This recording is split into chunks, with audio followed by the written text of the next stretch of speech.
Welcome to From the Ashes, the Dungeon Crawler Network podcast all about Ashes of Creation by Intrepid Studios. Bear witness to the rebirth of the MMORPG genre from the ashes of an industry that has left the gamers behind. I'm Aggelos and I'm back! Oh my goodness, I'm so excited! It has been quite a while since I've done a show, as many people in our DCN community have noted. As I did a short little show a few weeks ago, or last 2 weeks I think it was, just to let people know that we're not dead, that we are still doing shows, and that my PC parts were on the way. And now we're here, and we're back, and it's amazing, and I'm so excited. So we're going to go ahead and just jump right on into this.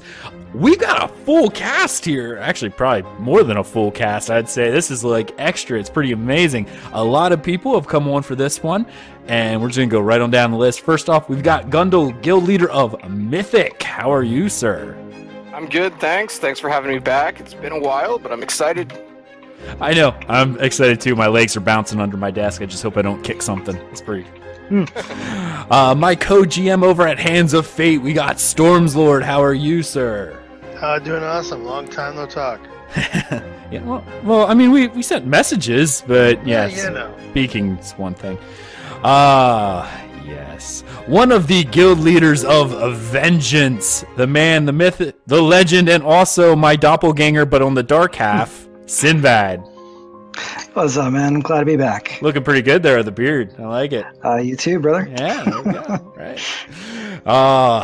One of our guild members, and also one of the guys who did a lot of guides and stuff for our ESO guild as well. Shawnownu, how are you, sir? Pretty good. Finally excited to have internet and be able to go on a show. Been bugging you for almost 8 months to be on here.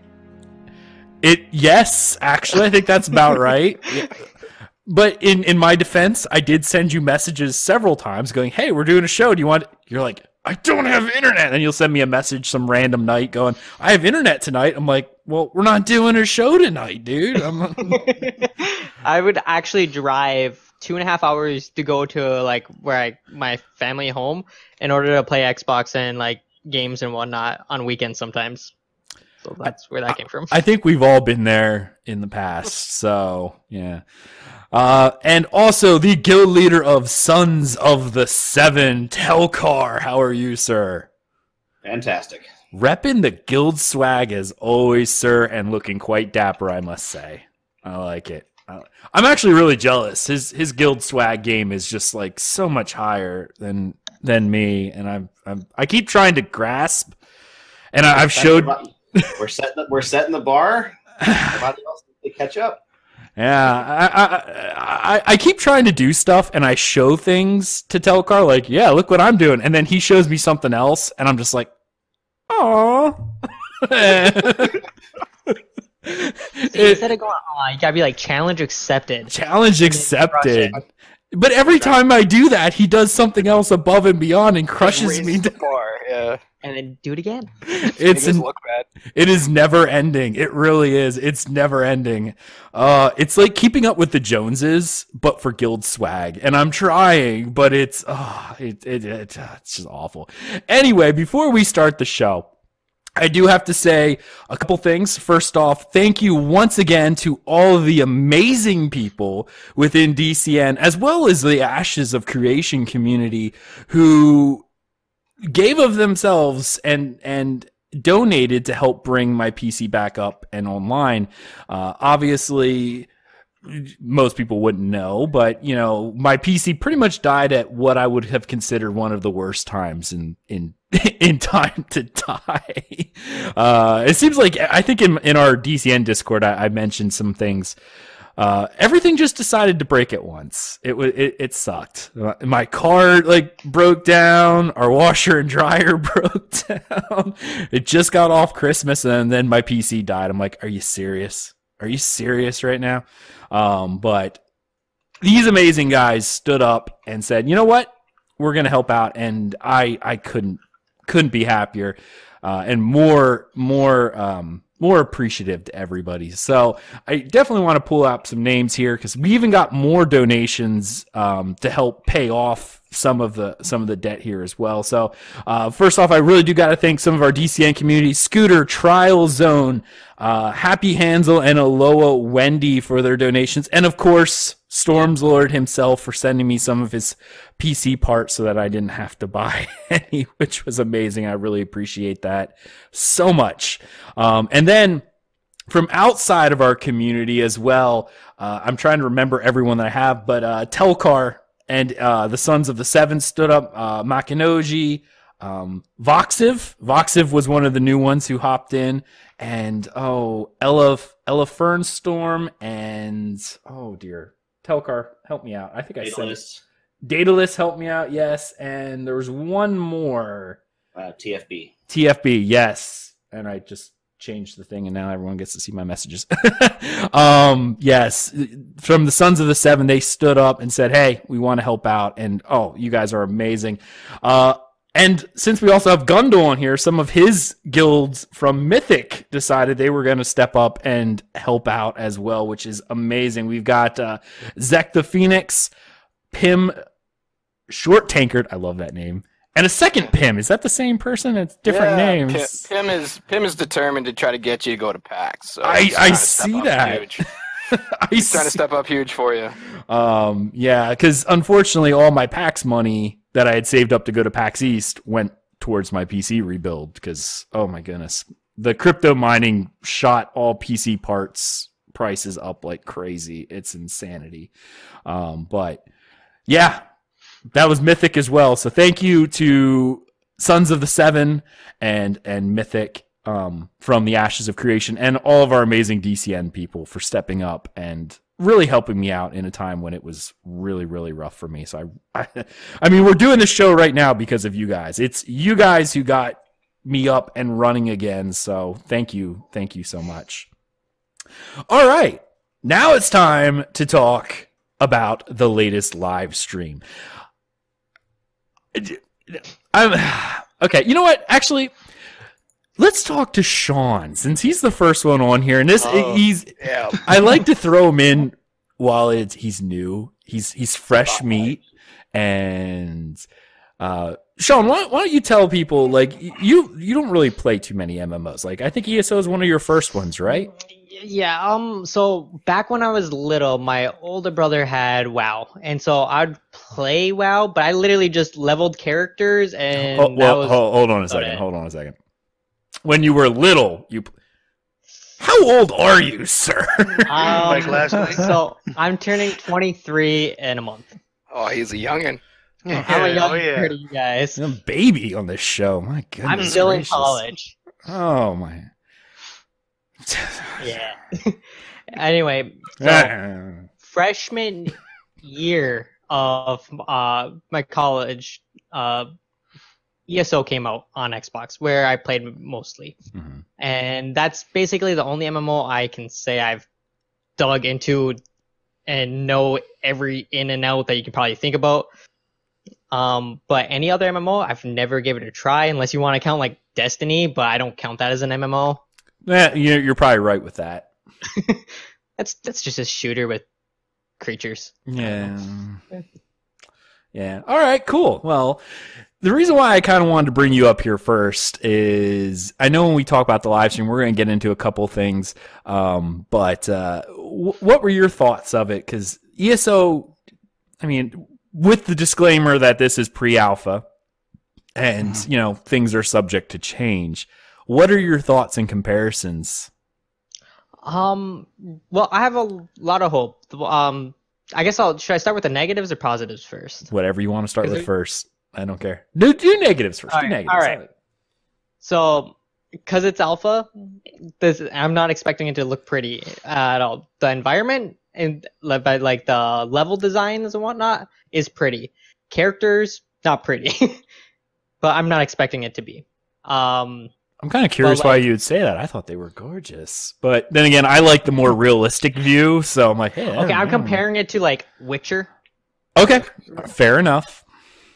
But, like, so that one level they were going through where it's like, hey, they had to leap over these edges in order to not fall and die, or maybe do something else that they didn't want to show us yet.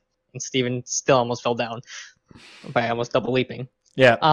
So like that's kind of a new level design I've not seen because of ESO. There's nothing like that, right? Yeah. Where it's like it's not you versus a creature, it's you versus the environment. That's really exciting. And then the nodal system, super excited to see this. Where for ESO it was like, oh, you just go capture castles back and forth, blah blah blah for Cyrodiil, or I'm a sewer rat, so I'd go in sewers and just basically kill a bunch of people that way. But this it's really weird where it's like I want to go here because I want this content. Mm-hmm. I'm gonna go and kill your stuff so I can access new stuff. Mm-hmm. So that has me super excited. Or you could just kill people that we don't like because we don't. I mean, like that's gonna them. happen too. Oh yeah, it definitely will. Definitely will. Awesome. And then I'll probably maybe a good old friendly gank to you. Oh, good. Couple I weeks appreciate that. I like it. All doing right, those. guys, let's go ahead and jump right on into it. I know we had a couple notes here that we'll marked on. Did anyone see anything of particular interest that I do not have on the notes that I wrote down that they'd like to bring up before I jump into it? No, maybe. Before, no, but we'll get there. Okay. Yeah, I wrote down just some broad bullet points of things that I wanted to hit up. And well, first off, they brought up the stealth question.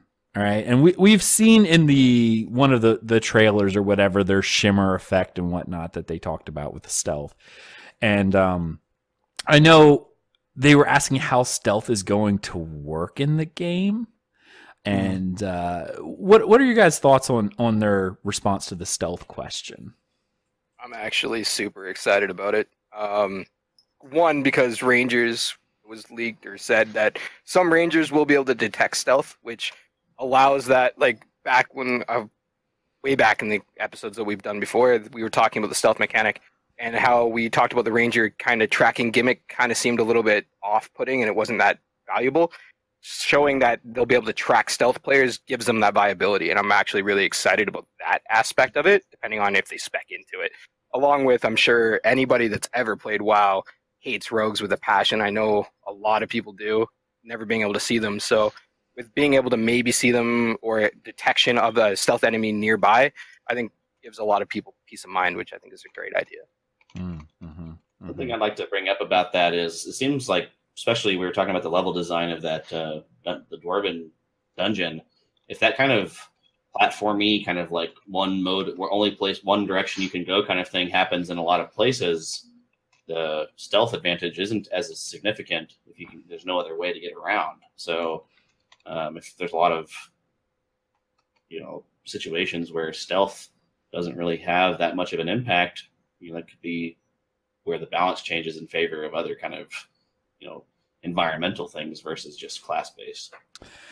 Since you brought it up, and we'll still stay on the stealth, but I had to talk about this a little bit. Since you said environmental, when I was watching the Dunheim dungeon that they were creating, and Steven ran around the corner, and he had the little jump with the jumping puzzle, if you will, or the little bit of aerial acrobatics to get across it and falling to your death.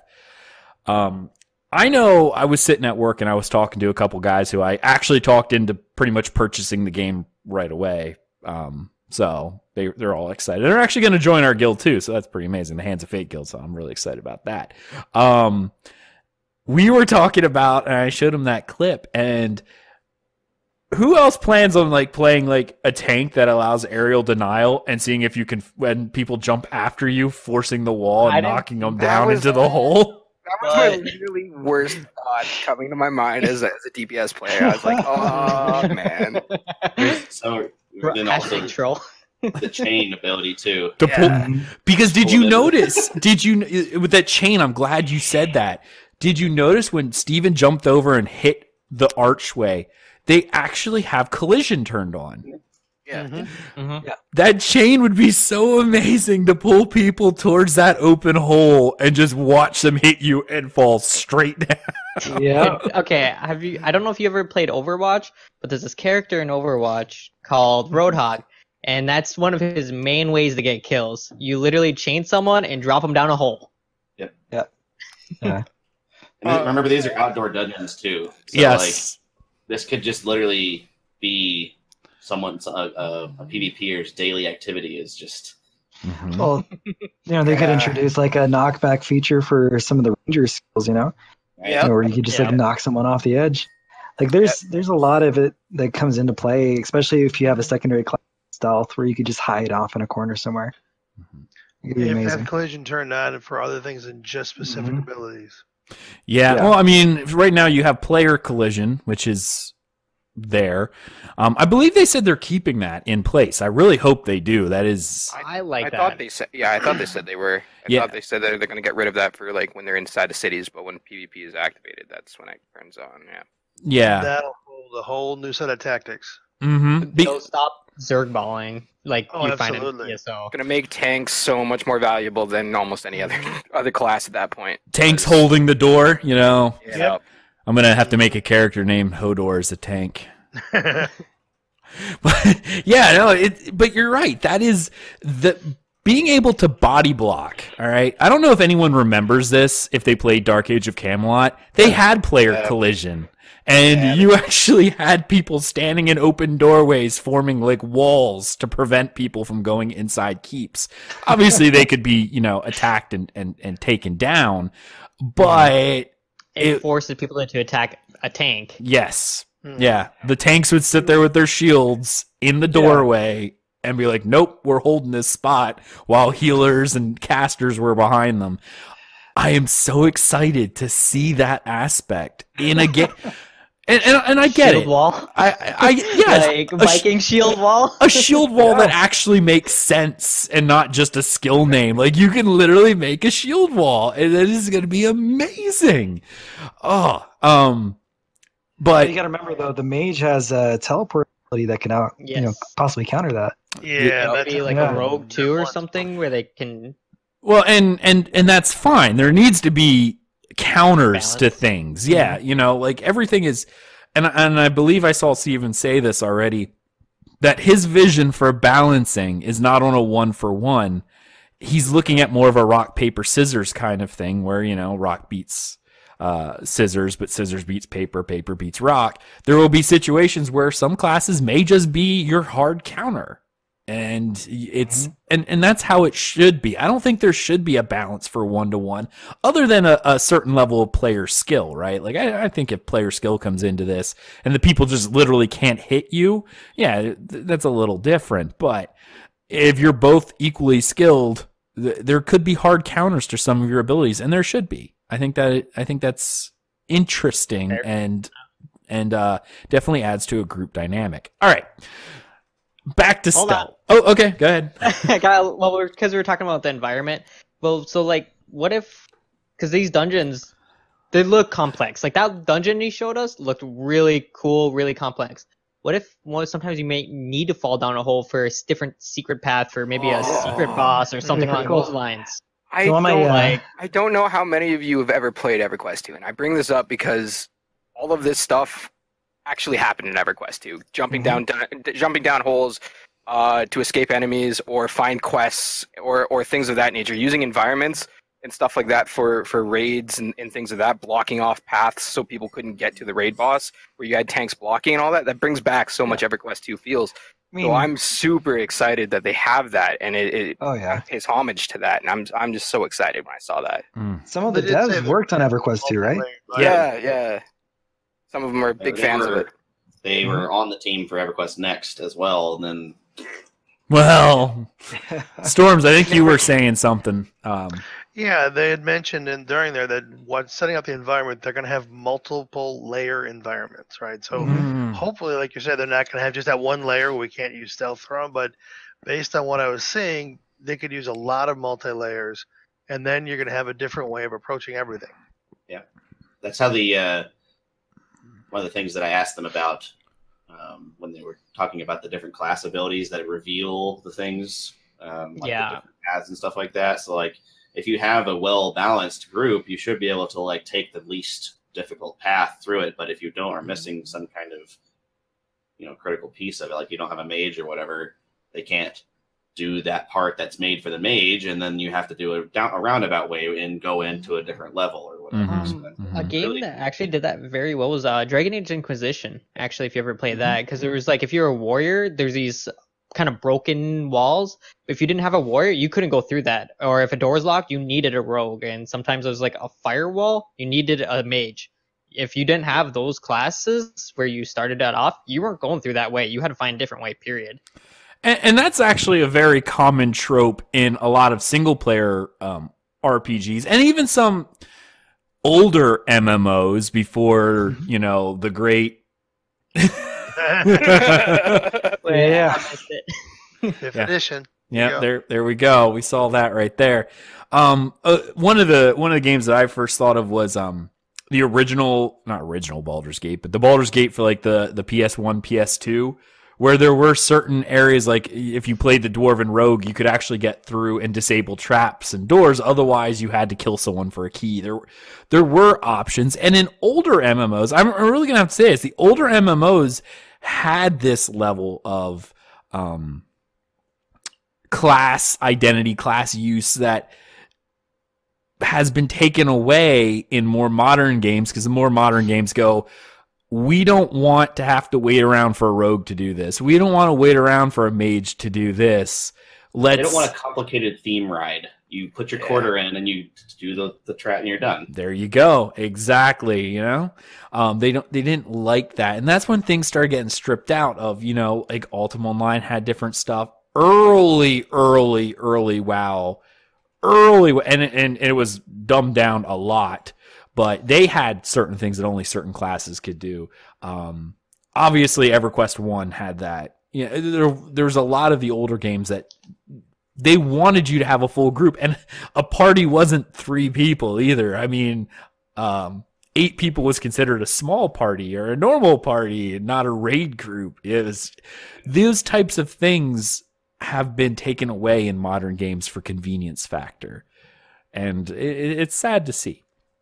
All right, so we were talking about stealth, and it's in the Predator-esque. I really like that particular aspect, and it's. I'm kind of curious though why they're going with that, because we've already seen the raw stat percentages, which I'm a fan of, and I think I marked that on there. Like he brought up his character Paper Doll, and it actually had statistics, not strength or whatever. I think it was power or whatever. But there was something that was similar to the strength, dex, willpower kind of Paper Doll, which I was really excited to see, and it not a dumbed down like what ESO did to follow the Skyrim model of just health, magic, Right. and endurance or whatever. They actually have stats, which is really amazing. But curious why they're going with the shimmer effect, which is very much relies on player skill. Like, I'll say player skill is in like player awareness, right? Like the player, like, oh, I could see a stealth character if I notice the predator shimmer, you know? Right. But the rest of their game, like, I shouldn't say the rest of their game, but then they have the aspects of the dice roll, the random side as well. I'm curious why they did that. Well, to me, it kind of goes into the hybrid combat that they're doing as well. You know, like they're taking a very hybrid approach to the game, mixing the aspect of some. Sinbad, you're kind of cracking up there a little bit. Oh, yeah. Let's give you a second. We'll let you come back to that. Telchar, why don't you go ahead and say what you were going to say? So, like in other games that have the stealth thing, like there's a kind of like a minimum detection radius, anyways, like for a lot of characters, and then there's certain attributes that let you see that better. I don't really foresee them having like so. Here's the example, right? So you have like a backdrop that's really bright and has a contrast that allows you to see the shimmer effect. That kind of situation is going to be probably pretty hard to notice anyways in the game. So like, I like that it's kind of it has that if someone's trying to be perfectly still, like they're like hiding inside the city or whatever, and they're just like sitting there, and you are paying attention enough. It's not going to make the rogue sound that WoW did when you go past them or whatever, the stealth sound. It's just going to be the guy sitting there like, don't look at me. Don't look at me. These are not the droids you're looking for. So like, I like that it's a skill based thing, and then I feel like there will be detect stealth kind of abilities. Like Hunter's Flare, which it'll make them be cloudy, like they'll still be stealth, and the shimmer will be there, but it'll have it'll be covered in dust or whatever. Right. And maybe you'll see an outline of them, like the dust is laying on them or whatever. And I think that is going to be what the ranger skill is, because they said rangers would have that as a baseline if they spec into it. Kind of, I imagine, like you said, Hunter's Flare. Sinbad, let's try you again. Sure. So, like I was saying, I think they're going with a hybrid system of, introducing more than just, like your stats or just your skill. And they want to have a mix, because then it has more dynamic to it. You actually have to pay attention versus just maxing out like a specific stat, which I love. Like, the Telchar was saying, it is skill based, which to me is the best kind of system. Yeah. Probably both, because he said, I think anyways, because he said it would be build based, right? Yeah. So yeah. To me, that means not just skills based, but equipment based as well. Right. So, like, remember a couple of things that they've confirmed. There's an augment system for abilities. Yep. That you to customize the way that the ability functions. So there could be like a basic stealth that all the rogue classes have, but then they can do various different things on it. So, like, for example, if you want to move faster, it'll be a tick for tack. You just are more detectable. It's like it's less shimmer, like where it's kind of more like a, I don't know how to explain that other than, it's more opaque. You can see them a little better, but if you do and you're able to walk faster while stealth, but then they could do like a reverse of that where you have to walk slower, but it's even harder to see. Like, that's and there might be advantages for doing that for the various different subclasses. Like, if the rogue fighter needs to just basically kind of, whatever. There's lots of different ways that those kind of player choice things would allow for the customization based on what we know. So. Yeah, and depending on what stats you have for that stealth, it could work better in different environments too. In the foliage of a forest, it could be much harder to see you than it is to see you on like the desert, where you're stepping in the sand, for example.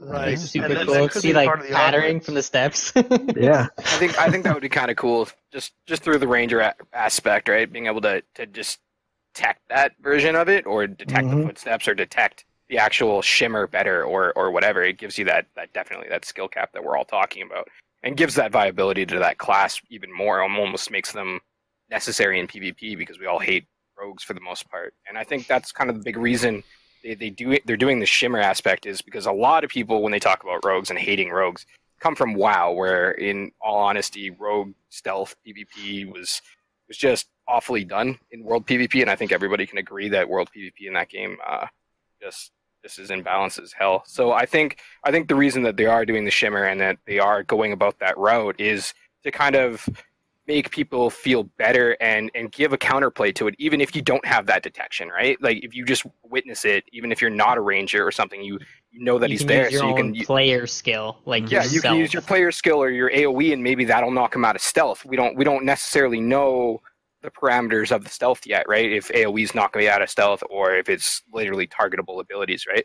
But that gives that player agency and the ability to counterplay that rogue, who's usually quote unquote, the 1v1 duelist kind of class, right? Right. I think that's a great way of going about it. All right, I'm going to bring up my second point here that I wanted to bring up. And this is something that I know I mentioned a while ago, especially, oh my goodness, this was like in the single digits of episodes. They were talking about how the world's dangerous and stuff like that. And this will actually apply to stealth as well, because they brought up like the Fangler, and which is like one of my favorite things, right? The Fangler, But nameplates become an issue. Like, whenever you saw it when he was playing, and I know he brought it up later on in the stream, but we'll talk about now, and this also goes to player, it's like totally normal flower. Who's going to feel dangerous when you can see a nameplate, both for enemy mobs as well as players? Do you think the stealth, whether it be a mob hidden under the earth like the Fangler was, or a player, is part of that being nameplates disappearing, or should nameplates disappear during stealth? Obviously, because I didn't see any of that because they didn't have any of that.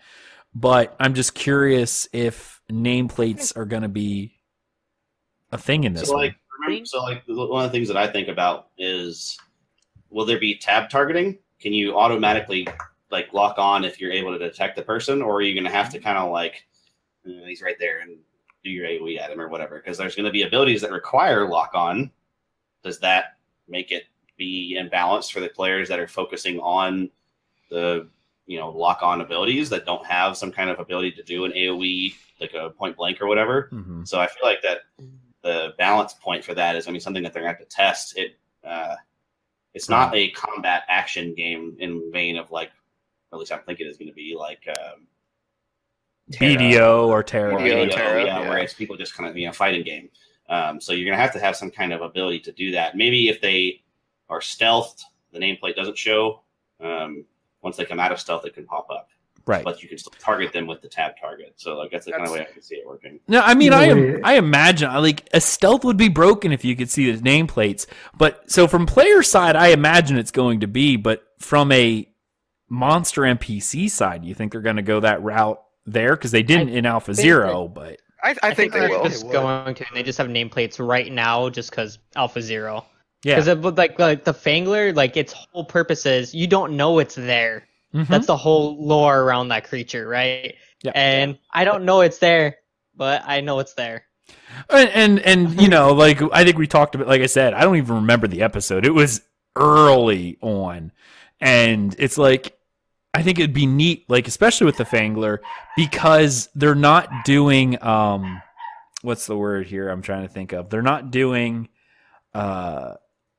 like node names, like you see Iron Node or whatever. Like they said they wanted to keep it so that when you do the gather, you get the little targeting reticule, and you can just put it there, and if there's something to gather, you'll gather it. I think it would be neat, especially with a flower, and they need to make the Fangler flower that's there a high-end crafting material, so people go, oh my goodness, it's a lotus, I want it. Yeah, essentially the mimics at that point. Or maybe like have an ore monster or something pop up. I just see a poor crafter, that focuses on crafting going out and it's just harvesting, right? And he doesn't have his adventuring level, but he's like a master crafter, and he just gets bamboozled by one of those. Like obviously in the beginning, I think that would be hilarious, and I think it would be it brings that skill once again. It'll happen. Is it a Fangler? Is it a flower? Like right? And you said with the ore monsters, because I haven't had a PC, I've been playing Breath of the Wild, much to the jubilation of my wife over there, because she loves Zelda, and I never really gave it a time of day. But I've been really liking Breath of the Wild, and the little rock golems. Like, cause you'll just be walking around, all of a sudden it just pulls itself out of the ground. I think that would be really neat. Yeah. They had for all the gatherables in WildStar, they had monsters that would pop out. It was just a normal. You would walk up to it and start hitting on it. You might actually get a couple resources out of it, and it's like, what the hell? Like it comes at you. Later on, WoW did the same thing. I think I remember with the garrisons or whatever. If you went into the mine or whatever, you'd be doing the ore, and there was a chance that one of the Goron or whatever would pop out and try to attack you. But it wasn't the node itself. It was just, it spawned a monster. I think it'd be kind of neat if you were excited to see a node or a flower, and it resembles very closely a high-end material, like how in, I can't remember what expansion, but the lotus flower, something that was really rare but needed for almost every elixir in raiding, was like everyone would like fly for it. It'd be great if that was the the flower. Oh, it's one of these things for the high end elixirs, and you go to grab it, and it's a Fangler. I really want to make a treasure mimic for the game if there's not going to be. Yes, that'd be awesome. Yeah, like a sweet chest, and you're like, oh, what the heck, and you're gonna get you. that needs to be in the game. That's just so much of a throwback. That has to be there. It's classic. Yeah. Mm-hmm. Oh, cool. Excuse me. That might be me stepping away from my mic, Sean, but cool. All right, let's go ahead and talk about diminishing returns. They mentioned about diminishing returns from crowd control. And I mean, I know, Gundel, you said because you like playing rogues that kind of makes you sad, but I don't know of anyone else who doesn't play rogues who isn't happy about such a thing. Yeah, I feel bad because I feel like I'm outnumbered here, but rogues, like, the only reason I'm cautious about diminishing returns and things of that nature is, one, I mean, WoW does it and it's still abused, right? Two, as long as the class is viable without having to stunlock, and every game that I think of a rogue, their viability came from stunlocking it and killing it before they could be attacked. So as long as there's that viability outside of that aspect of locking that target down and killing it very, very quickly, then I'm fine with it, like 100%. And I agree that diminishing returns to a certain extent is needed, because who likes being stunlocked for like 5-6 seconds and then dead? I get that. It's no fun. It's yeah, or sap for like 45 seconds and then resap for 30, resap for 15. Yeah, it's awful. I totally get that, but diminishing returns I see are needed, especially because every other class can survive without it. I'm just hoping that rogues will have that chance as well, because if they don't, then their viability kind of goes down in PvP, especially, I know we already said that the 1v1s isn't really kind of how they're balancing it, but even in PvP scenarios, if a ranger can stay at range and be safe, and kite, and the rogue can't lock down a target and is up front in melee, there has to be that balance, right? Because if there isn't, then why would you ever take a rogue outside of the necessary needs to use them in a party? Well, and this may come into the fact of the thing that jumped into my mind is not so much the fact that diminishing returns on similar abilities, but what if the crowd control is more based on CC type, so it may require you to use separate types of CC in order to, negate that diminishing return. Stun would put on one lock from your rogue, but maybe a snare from a ranger would not be resisted. Like, I know other games tended to group all forms of CC into specific subsets of what it does, and that only applied that level of diminishing return, only for that type of crowd control. Another thing to remember is, like, in WoW, they kind of like band-aided all of that with the trinkets. Instant get out of jail free card.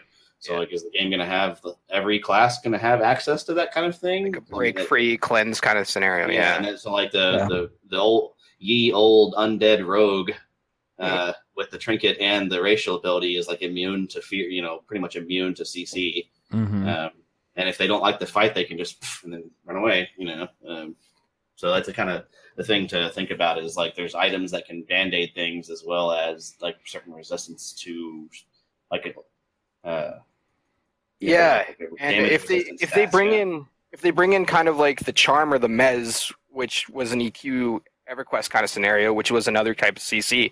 For people that don't know, you could break it by dealing combat damage, and there were trinkets or items that would allow you to take damage so you could do more damage. And that was a band-aid that people used to beat certain classes. So, like exactly what you said, Telchar, I hope that either they do something similar where you have player agency to break free from some of that CC, or they make it so the CC can be overlapped with other CC, so then you can actually do a combination of attacks with a coordinated group to make it meaningful PvP.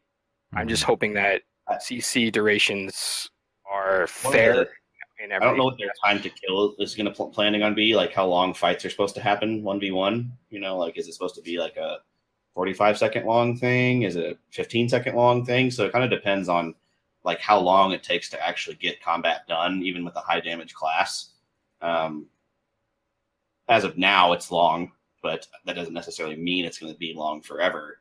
A lot of the things to think about too is like maybe there should be some kind of like so like there's a diminishing return on stacked stuns, but there's a chaos timer basically internally. So normally it lasts 10 seconds, but there's a plus or minus 30% of that, so that people can't predict when it's going to be useful again. But there is a maximum that they know when it's able to be done, like when the stun will be effective again. So like if you're able to be evasive, do your damage and poof. And go the only reason I don't like that idea is because I'm a big fan of PvP and the tactics of PvP. So like when you put a randomization into PvP, it never feels good. Yeah, it never feels good, right? Because sometimes you get the lucky version of it where it's the CC you can stack it quicker, and then sometimes it's like that 30-second stack. So like you're basically playing against the clock and the dice at that point. And I'm not a fan of that. It's also risk reward too, though, because if you know that it has a possibility of being 7 seconds,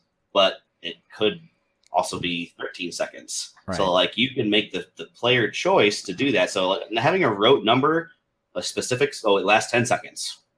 People will build rotations around that. Having that a little bit of chaos, it also makes sense in terms of like a character perspective too, like role playing or whatever. Like the person, it doesn't have to be like nothing happens at a rote 10 seconds, because then people will build like mods and like, I don't know, like, the rotation timers and stuff like that in the game. There might be a visualization for it. Like, here's the window. It might be here. It might be there. But I like that the little bit of randomness for those kind of stacked things, especially if you're trying to force that kind of build, you kind of have to take that risk.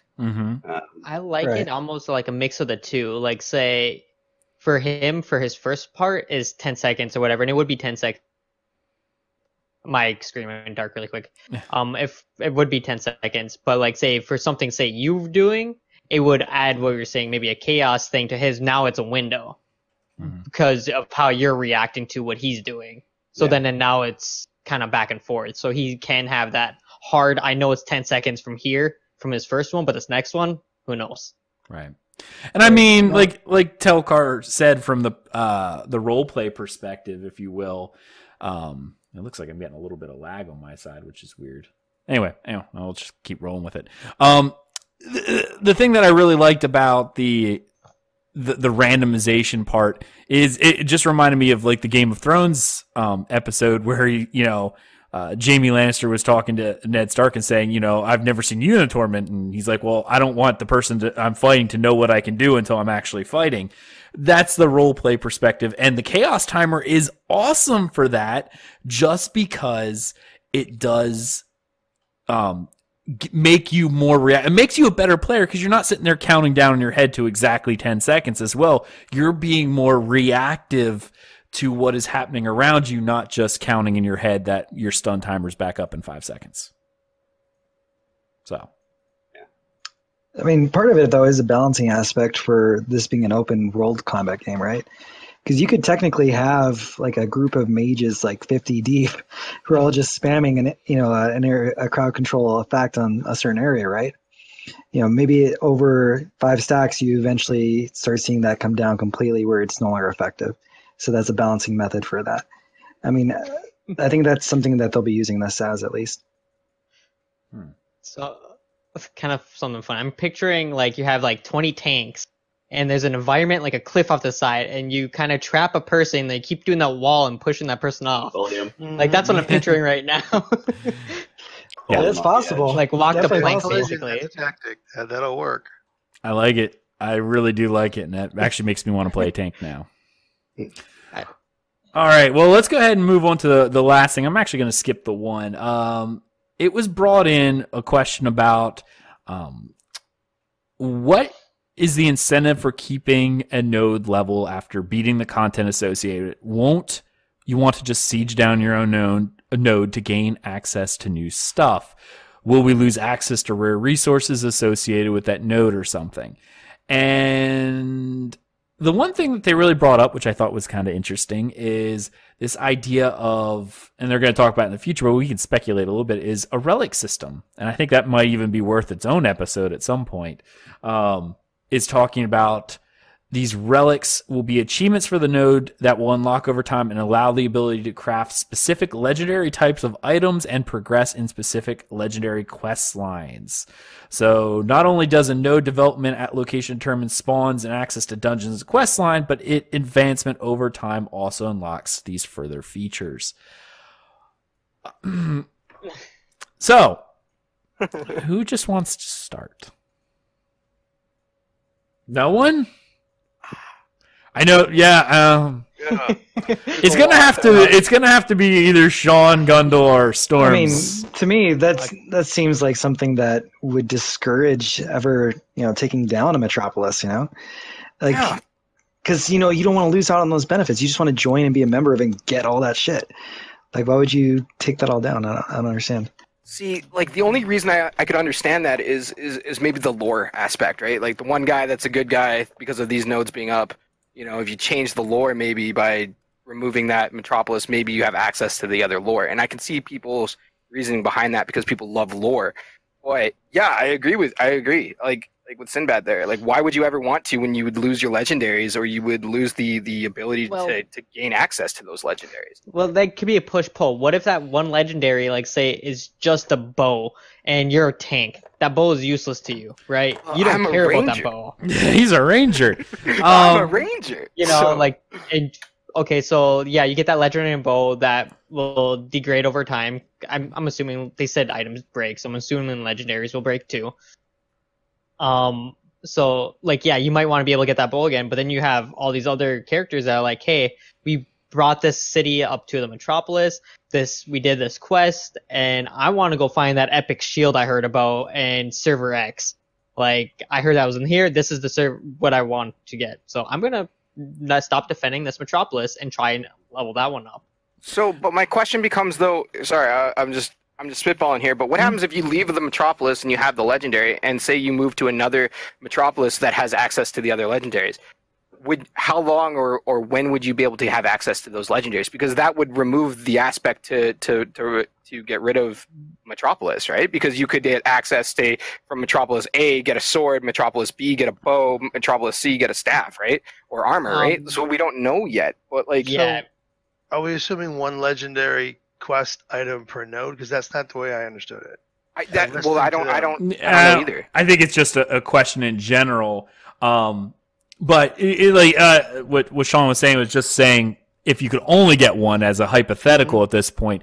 I think it's more related to crafting or the advancement of those quests in general. Like you said, if it's a legendary quest, it doesn't matter what the item is you're after, but whatever aspect of the quest. Like I seem to remember, I can't remember the EverQuest days, but the earliest WoW days with like the Thunder Fury. Remember having to get the Elementium ore from the one dungeon, the one raid that's in there. That was an aspect of an element you needed. Maybe with these relics, it allows the production of this particular item.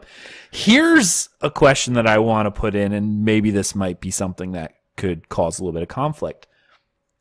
Is it every citizen of a node, or only the ruling leadership that can access or even grant access? So let's say, for instance, Hands of Fate's going to be the bad guy here. We control a node, and we have a relic, and that relic will generate whatever material it is for a legendary item. We don't care. But we control who gets it. We could, in theory, limit that only to our guild members. I don't care if Gundel and Telchar and Sinbad are citizens. Screw those guys. We're keeping it within our guild, right? Or only within the people we deem, or maybe we sell it, Would that tend to, I don't. Because if the guild, the other thing is like you could kick people out of the leadership, but if the guild presence is so strong there that there's no possible way you could kick them out. I think. Oh, you can go. Yeah, I was just gonna say, like, from everything that they've said about legendaries, they said that it was gonna be craftable. So when I hear craftable, I imagine having to go out and find said item to craft, whether it be like, I don't know, hide from a dragon or whatever the case may be. So I think that's more of like raid mechanics and people going out and doing the raid, bringing that material back, having that crafter have access to it because they've leveled the node or the metropolis up to that level, and then they have access to it.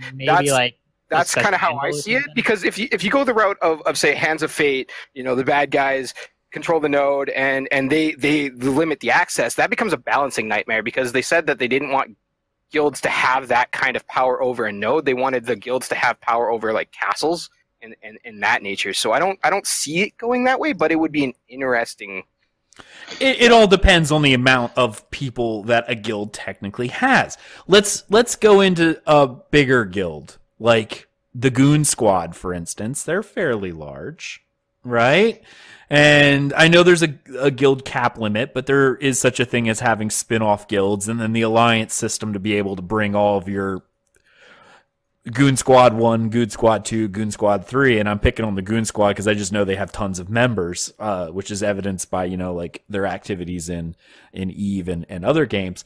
If you had, and you're right, castles are meant for guilds because it's smaller. Nodes are meant to be thousands of players. And even when he talked about in one of the early Node videos about how when a siege of a metropolis is happening, that it's going to be a server event, like there's probably people who aren't even, invested showing up because it may not happen again, or maybe it's such a big thing that it'll be a ton of players taking out nodes.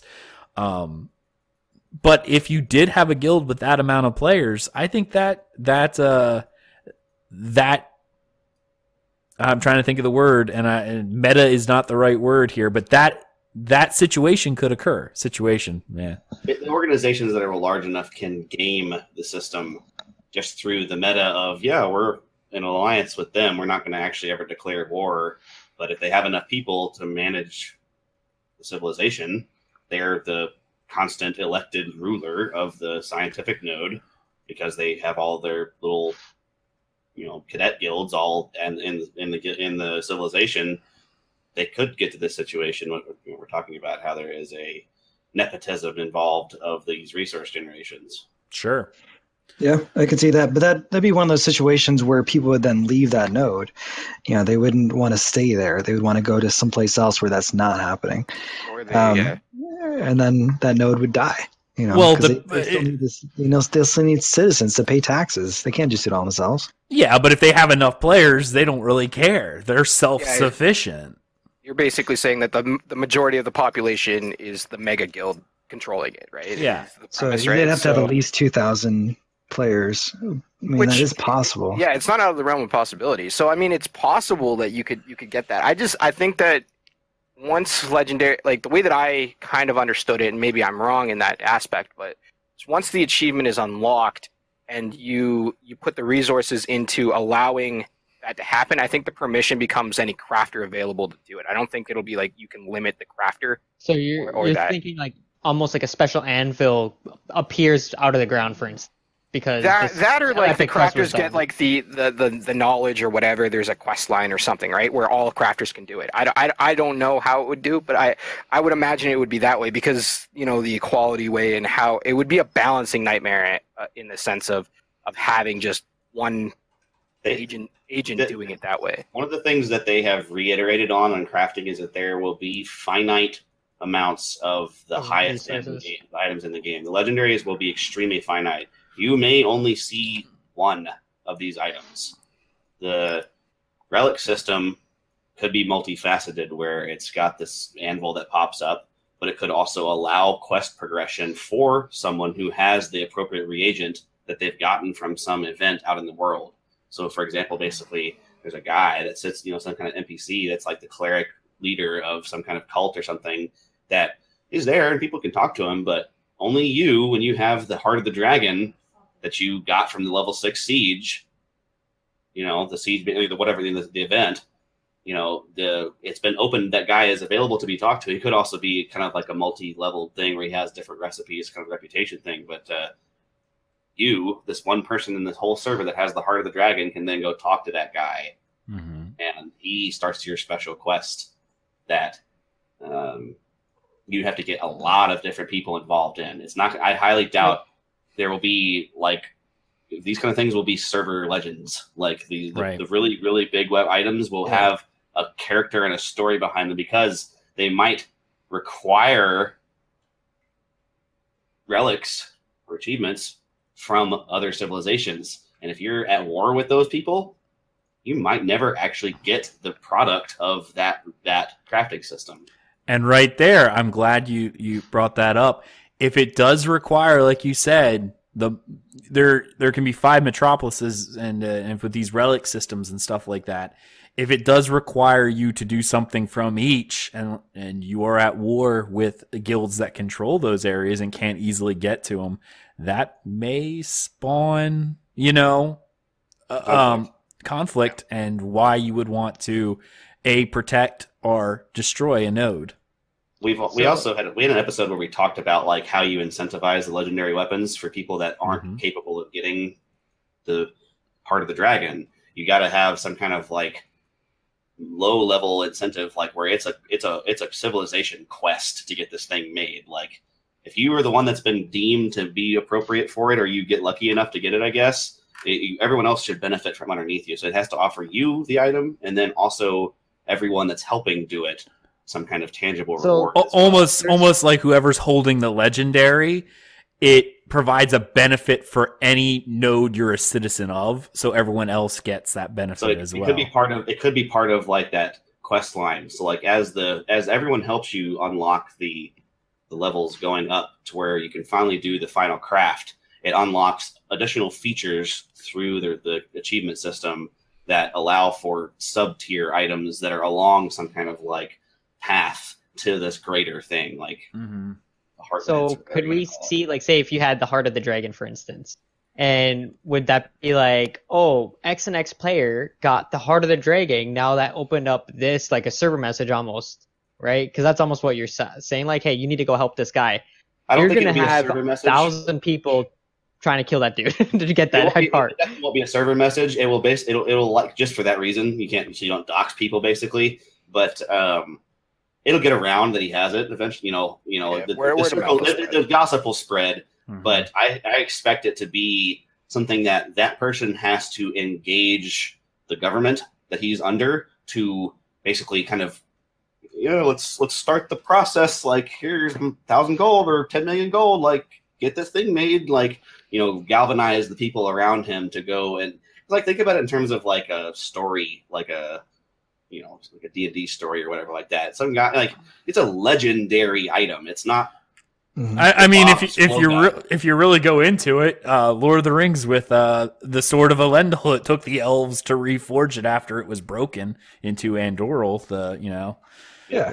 See, here's the way, the thing, the first sword was made by Telchar. Nice. So my concern with that, right? What happens if the person just logs off and never comes back on? Well, I guess then that never happens. Then you never get that storyline, but you never get that quest. But that also comes down to like what happens if the nodes are fighting, or you don't unlock, say, a scientific node and a military node ends up taking that place. You could have broken storylines, right, where you'll never get that legendary, and they've already said that's a possibility. There will be dead ends for sure. There should be a timer on that, though, like where if you don't use it within, let's say, like a month or like 2 weeks or a week or something, however long, that it should respawn back into where it was found. I don't know. So remember that they have said that the dynamic events that'll happen will be not all the time, especially at level 6, but there will be additional ones that you as a civilization have to protect yourself from. So it may be like on a 6-month timer, like, or kind of like a random plus or minus kind of thing. But like when you pop that node and the dragon comes out of the mountain, that first one happens. But then there is a kind of predetermined, the Kraken's coming someday. Like, kind of gives a little bit of an inevitability and gives a little bit of bleeding in of those items, those really rare ones. So like, and I would personally would like to see them be a kind of maybe on like a kind of seasonal rotation kind of thing, so that there is maybe some amount, but we can go really far in on the crafting like rabbit hole of. The thing that has me a little worried is there's a chance for all these dead ends, right, that might never be seen. So you're talking about months of development time that might never actually. We're actually kind of reaching the end of the show, and this is a great conversation that I may want to save for next week because I think we can really build on this. But let me just put this out as a final. Not everyone deserves to have everything. Okay? There are going to be events, and like you said, dead ends and stuff like that and even like you said, the events, the dragon, that may only spawn once. And if you were not there when it happened, well, find someone who was. I wasn't there when the Declaration of Independence was signed. I have to read it. Like there's things that happen in both the real world and a living, breathing virtual world that may only be one time. These things happen, and it's what makes when you finally get this legendary that special, and why it's not. It's like the old days, and when you saw someone with a legendary, it wasn't, well, he got his first. It's dude, way to go. You know, there was a sense of community, envy, but it was almost like community pride that someone finished it. Not they beat you first, because it's an inevitability that you're going to get one too. It also gives that server story, right? Like each server will have different legendaries unlocked. So like you said, some servers might have dead ends while other servers won't. So you could always check in at a different server and see where that would have happened and what would have taken place and what the legendary was, right? So so it's kind of cool that way, I think.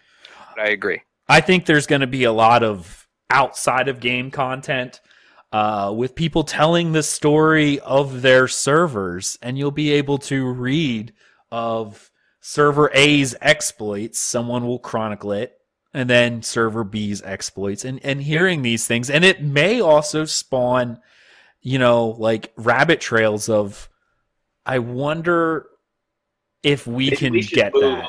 Maybe yeah. Like it'll cause people to have that desire. That's what the whole point of this game is the player agency. Like it's your choice to develop the story of the world, and that's why we're all so interested in it. Is that there's so many different avenues for storytelling through the legendary weapons, through the conflict between nations, between. I got a quick question. Okay. So I'm really big on personal achievements, like ESO on your character. There's hundreds of different achievements, right? I've not heard of anything about personal achievements yet. Like I like them, but I don't foresee that actually being that like in the game. Then, for instance, just say, "Hey, there is some secret X over here," because then you know there's a secret X over there. I honestly, I don't know if we're gonna see like a World of Warcraft or a Steam achievement system in the game. And honestly, as much as I love that kind of stuff as well, I'm with you on that. That system takes away, like you said, so much of the mystery of the world, because you know you could see the achievement ahead of time, unless it's literally an achievement where you don't see anything, like you don't go for anything, all of a sudden it just pops up. Like, in Node X, you have a list of achievements that you don't have just unlocked yet, like they're hidden. I'm completely okay with, and like if you found it, then like hey, it tells you what you found, but. Yeah, I would be cool with them having completely hidden achievements, like where you have no access to it at all. Nope. And it grants a title or something like that, like where it's you that'd be cool. Can't find it or anything. It's out. It's completely hidden server side, and it's just this guy's the Turtle Lord. Like what the hell? Where'd that come from? Yeah, exactly. Like if you pull up an achievement list or achievement list, it'll be blank for a new player. Like there's nothing to go after. What you've done, that's it. Exactly. Like you pull up your list, and it's like, since they already said, what is it? Sorrow's Mead was the name, or what was the name of the city? That Sorrow's Mead. I don't know. Whatever. Founder of Sorrow's Mead, and that was your you have that title or that achievement when you pull up the list, and only you and anyone who was there at its original founding have it. Like, I think that may be something to kind of show off I was here, or I killed the dragon when it spawned at wherever. But I don't think there's it's a resume. I don't think it's I don't think there's going to be an actual list of servers. Not Steven style for sure. No. Like you could have like if you took over a castle, you'd say like Telchar the Dragon Rider, like something like that. Yeah. Stuff like that, just hidden away. I like that idea. Yeah. I don't think there's going to be a list that you'll be able to go, yep, I'm going after that today. I don't foresee that, and that takes away from the sandbox because it puts you on a track. It's a laundry list. Yes, too fair. So, all right, guys, I think that's going to be the end of this episode. We definitely have a few breadcrumbs for some fun stuff here in the future. So we will definitely be talking about those later. But we're at the end of this episode, so I want to thank everyone for showing up. Let's go ahead and go down the list, and you can give your where people can find you and all that fun stuff. Let's go ahead and start with Gundel. So I'm Gundel, leader of Mythic. We are planning on doing hardcore raiding in Ashes of Creation, along with PvP and crafting. Heavy focus on both of those as well. The easiest way to find me is through the forums or Discord. Is Gundel1880. It's the easiest way to contact me, and we can talk about you joining Mythic, and hopefully you'll choose us. There you go. Storms! All right, so Stormzlord at Twitter.com. Also, you can Find us in ESO on Saturday nights in IC, having fun. Mm-hmm. There you go. No, that it? No. That's it. That's it for now. Really short. We'll add more later. Okay. Sinbad. All right, man. Well, I'm Sinbad. I'm one of the leaders of Vengeance. We're a hardcore PvX guild based in NA. For Ashes Creation, we're exclusive to that game. We're constantly growing. We're pretty selective about our members. We want the best of the best, but we also want to build a community around, just really knowing each other, actually getting to build a game together and get to game together, not excluding anyone out of that. So if you want to find us, you can find us on our website, which is vengeanceaoc.com. You can also look me up on Discord. My Discord tag is Sinbad number 1000. So it should be pretty easy to find. Just message me and you'll get in touch with us. Nice. Got the 1000. I like it. Mm-hmm. Sean.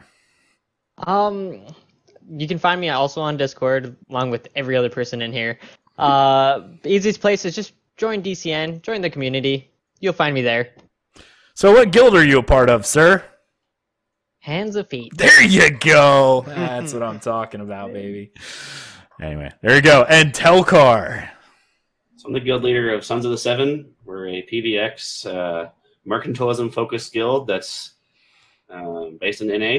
We have a lot of really theory-crafted minds in our group, and I encourage you to come check out our guild and look at our charter. And if it's something that's interesting to you, we are willing to have a chat. There you go. And as much as like I said, we have our own guild with DCN. Quite frankly, you can't go wrong with any of these guys on here. I mean, they're all awesome. I love Sons of the Seven, Vengeance, Mythic. They're just awesome groups of people from the ones that I've met and whatnot. So yeah, there it is. Yeah, I'll try not to be too biased, but there we go. Of course, I'm Aggelos. You can follow me on Twitter at Aggelos, AGGELOS_WOF. If you're interested in joining our Ashes of Creation guild, it is an NA-based international because we do have quite a few EU and Oceanic players to cover the entire time zone range. That's our goal, is to be a 24/7 guild on the Ashes of Creation to control our nodes and rule the world, because that's what we do. Right? No? Is that my only dream? Anyway, sorry. Anyway, you can check that out. You put on an application. You can check out our website, dungeoncrawlernetwork.com, where you can put in a guild application if you're interested in joining us as part of the larger DCN community. You can also join our Discord, which there's a link off dungeoncrawlernetwork.com, as well as, I believe, in the description of this video. I actually say that now, but I'm not really sure if I put one in. I think I did. So you can join that.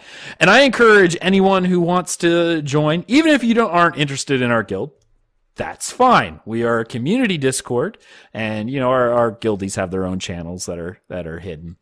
But we are a community first, and all of these guys are in our Discord. So I mean, that's kind of how that works. So come out and join and talk to everyone, because then you can interface even with Telchar, with Sinbad, with Gundel in our Discord as well. So we do encourage that. We will have a Hands of Fate website coming out. We decided we're going to separate the two out, but I'm working on that, and I've got a lot of work in the past 2 days since my PC's been back up, so that'll be up hopefully soon, so you'll be able to go there. But until then, if you're interested in joining us, head on over to dungeoncrawlnetwork.com. That's where you can follow us for all of the links, YouTube, Twitch, Facebook, any of those social media links, so definitely check that out. We really are glad you were here. We hope you enjoyed this episode, and we will see you in Ashes of Creation. See you later.